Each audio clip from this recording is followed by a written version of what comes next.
ఇద్దరు వ్యక్తులు మాట్లాడుకుంటున్నప్పుడు ఒకళ్ళు చెప్పింది మనకు అర్థం కాలేదనుకోండి, సార్ మళ్ళీ చెప్పండి, నాకు అర్థం కాలేదు, ఒకసారి రిపీట్ చేస్తారా?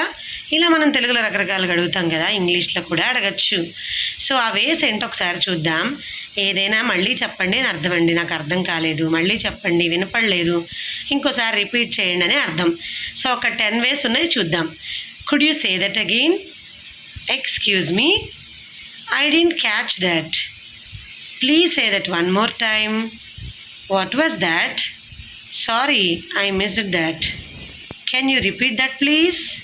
I am not following you. Pardon, R silent అండి. Pardon, come again. ఈ come again అనేది ఇన్ఫార్మల్, మనకన్నా తక్కువ వయసు వాళ్ళతో వాడాలి. అలాగే 5th one, what was that, అది కూడా. And I'm not following you కూడా, మిగతావన్నీ పెద్దవాళ్ళతో వాడచ్చు. సో మనకి అవతల వ్యక్తితో ఉన్న రిలేషన్ బట్టి వీటిని వాడుకోవాలన్నమాట.